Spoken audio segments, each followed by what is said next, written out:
Hello friends. आज financial management के अंदर हम करेंगे डिविडेंड पॉलिसी। डिविडेंड पॉलिसी के अंदर what is the meaning of dividend and what are the determinant which effect the dividend policy. The term dividend refers to that part of the profit of the company which is distributed by the company among its shareholders. It is reward of the shareholders for investments made by them in the shares of the company.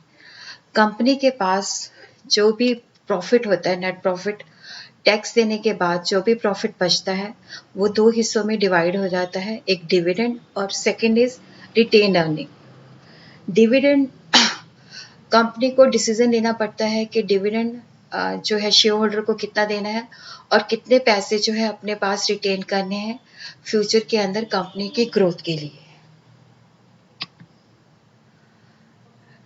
जो net earning tax देने के बाद बचती है उसको हम दो हिस्सों में डिवाइड कर सकते हैं, रिटेन अर्निंग जो कंपनी के पास रहता है और डिविडेंड वो हिस्सा जो शेयर होल्डर को दिया जाता है जो उन्होंने कंपनी के अंदर पैसे लगाए होते हैं।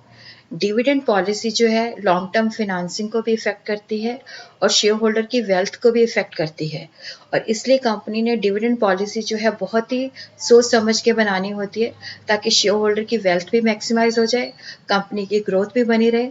और जो फर्म का डिसीजन है डिविडेंड का, ये दो चीज़ों से इफेक्ट करता है। एक तो यह है कि फर्म को फ्यूचर के अंदर एक्सपेंशन के लिए या और प्रॉफिटेबल अपॉर्चुनिटीज़ के अंदर इन्वेस्ट करने के लिए फंड्स की रिक्वायरमेंट कितनी है। अगर ज़्यादा फंड्स की रिक्वायरमेंट है तो obviously they should retain more funds, और अगर उनको लगता है कि इतनी प्रॉफिटेबल अपॉर्चुनिटीज़ नहीं है तो उनको शेयर होल्डर को डिविडेंड डिस्ट्रीब्यूट करना चाहिए।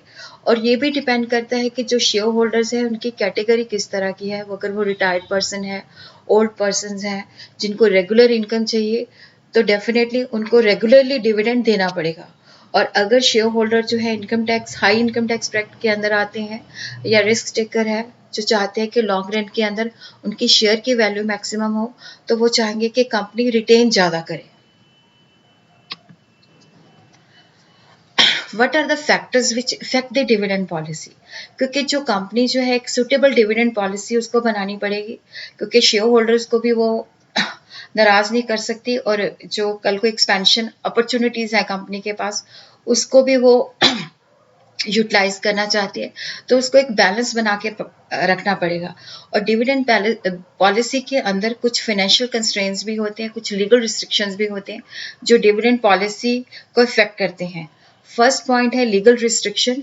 लीगल रिस्ट्रिक्शन के अंदर क्या है कि कंपनी एक्ट की वेरियस प्रोविजन जैसे 93 है, 205 है, 205A है, 206 है, 207 है, ये एक ब्रॉडर सा फ्रेमवर्क प्रोवाइड कर देती है जिसके तहत कंपनी को अपनी डिविडेंड पॉलिसी जो है फ्रेम आउट करनी पड़ती है।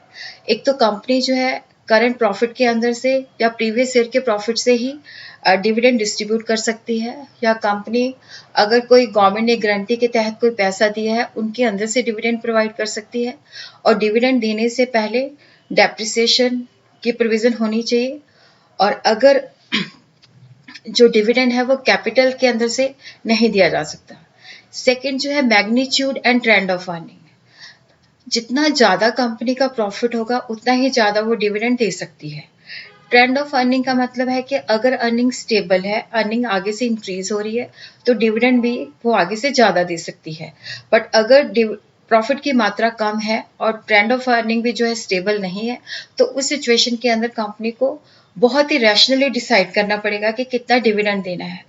तीसरा फैक्टर जो है डिजायर है type of share holders. Desire के ऊपर है कि शेयर होल्डर की एक्सपेक्टेशंस क्या है। शेयर होल्डर अगर रेगुलर इनकम चाहते हैं तो डिविडेंड रेगुलरली पे करना पड़ेगा, और अगर शेयर होल्डर ऐसे हैं जो रिस्क टेकर हैं और जो चाहते हैं कि उनकी कंपनी की ग्रोथ हो, उनके शेयर की वैल्यू इन्हांस हो, तो वो चाहेंगे कि डिविडेंड उनको ना पे हो, कंपनी प्रॉफिटेबल अपॉर्चुनिटीज़ के अंदर ज़्यादा इन्वेस्ट करें।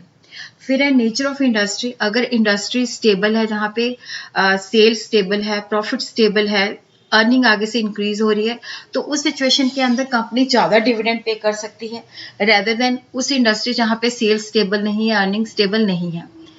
एज ऑफ द कंपनी जो है वो भी डिविडेंड पॉलिसी को इफेक्ट करता है। जो ज़्यादा एजड कंपनी है वो ज़्यादा एक्सपीरियंस्ड होती है, मैच्योर कंपनीज होती हैं, उनकी फाइनेंशियल पोजीशन भी स्ट्रांग होती है, वो ज़्यादा डिविडेंड डिक्लेयर कर सकती हैं। और जो न्यूली एस्टैब्लिश्ड कंपनी होती है, यंग कंपनीज होती हैं, उनके रिसोर्सेज कंस्ट्रेंट्स होती हैं जिनकी वजह से वो ज़्यादा डिविडेंड नहीं पे कर सकती। फिर है कि कंपनी की फ्यूचर फाइनेंशियल रिक्वायरमेंट कितनी है। अगर कंपनी को फ्यूचर के अंदर लगता है कि ज़्यादा प्रॉफिटेबल अपॉर्चुनिटीज़ है, ज़्यादा उन्होंने प्रोजेक्ट्स लगाने हैं, ज़्यादा इन्वेस्टमेंट करनी पड़ेगी, तो उसको रिटेंशन ज़्यादा रखनी चाहिए और डिविडेंड कम पे करना चाहिए।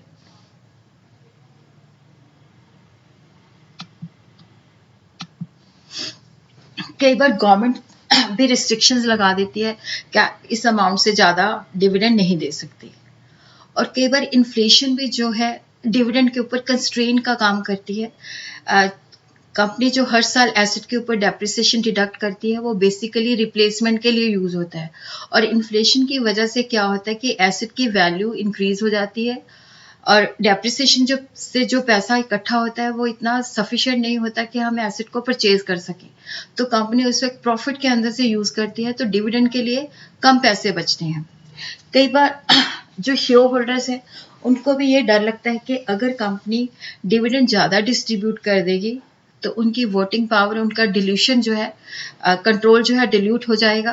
क्योंकि नेचुरली कंपनी अगर ज़्यादा डिविडेंड पे करेगी तो कल को कंपनी को अगर ज़्यादा फंड्स चाहिए तो वो या तो शेयर इश्यू करेगी या लोन वगैरह लेगी, तो उनसे क्या होगा कि जो एग्जिस्टिंग शेयर होल्डर्स हैं उनका कंट्रोल कम हो जाएगा।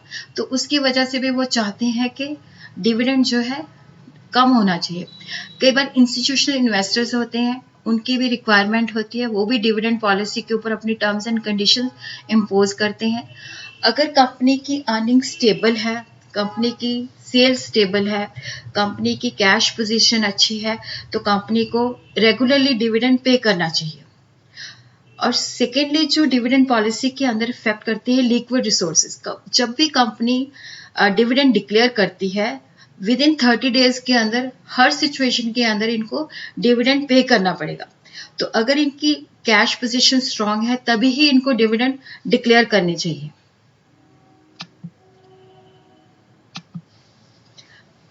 डिविडेंड पॉलिसी जो है वेरियस टाइप्स की होती है। रेगुलर डिविडेंड पॉलिसी के अंदर क्या होता है कि कंपनी जो है रेगुलरली डिविडेंड पे करती है। इसके अंदर क्या होता है कि जब कंपनी रेगुलर डिविडेंड पे करती है तो उसकी इमेज शेयर होल्डर के अंदर अच्छी एस्टैब्लिश होती है। स्टेबल डिविडेंड पॉलिसी का मतलब होता है कि या तो हम पर share constant amount as a dividend pay कर रहे हैं, जैसे मैं कहूँ कि एक शेयर के पीछे हम 2 रुपए डिविडेंड दे रहे हैं। कांस्टेंट पे आउट रेशियो का मतलब होता है कि यहाँ पे परसेंटेज जो होती है वो फिक्स्ड होती है। जैसे 10% है, अगर प्रॉफिट ज़्यादा है तो डिविडेंड की मात्रा ज़्यादा होगी, और अगर प्रॉफिट कम है तो डिविडेंड की मात्रा कम होगी। बट यहाँ पे जो परसेंटेज है वो फिक्स्ड होती है। स्टेबल रुपी डिविडेंड का मतलब होता है कि यहाँ पे हम एक शेयर के बदले में जैसे 2 रुपए डिविडेंड दे रहे हैं या 3 रुपए डिविडेंड दे रहे हैं, और अगर वो हर साल हम पे करते हैं और जब कंपनी को लगता है कि ज़्यादा प्रॉफिट हो रहा है तो जो कांस्टेंट डिविडेंड पर शेयर है उसके अलावा एक्स्ट्रा डिविडेंड भी पे कर देती है। इरेगुलर डिविडेंड पॉलिसी जो है ये डिपेंड करती है अर्निंग के ऊपर। अगर अर्निंग ज़्यादा है तो ज़्यादा डिविडेंड, अगर अर्निंग कम है तो कम डिविडेंड।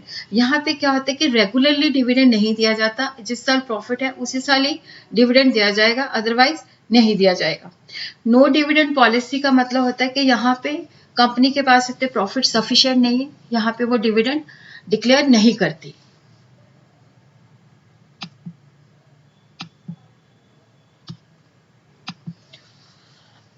डिविडेंड जो है कैश में भी पे किया जा सकता है, काइंड में भी पे किया जा सकता है। कैश डिविडेंड का मतलब होता है कि जो डिविडेंड है वो कैश के फॉर्म में दिया जाता है। ये जो डिविडेंड है ये इक्विटी शेयर होल्डर्स को दिया जाता है। प्रेफरेंस शेयर होल्डर्स को फिक्स डिविडेंड मिलता है, उनको इक्विटी शेयर से पहले डिविडेंड दिया जाता है। स्क्रिप या बॉन्ड डिविडेंड जो होता है ये शेयर की फॉर्म में होता है। प्रॉपर्टी डिविडेंड जो होता है एसेट के फॉर्म में होता है। ये इंडिया के अंदर ज़्यादा पॉपुलर नहीं है। जब कंपनी की फाइनेंशियल पोजीशन जो है ज़्यादा मतलब जब लिक्विड रिसोर्सेज नहीं होते तो कंपनी जो है अपने प्रॉफिट को कैपिटलाइज कर देती है। ये काइंड में शेयर इशू करती है जिसको हम बोनस शेयर भी कहते हैं। Thank you friends.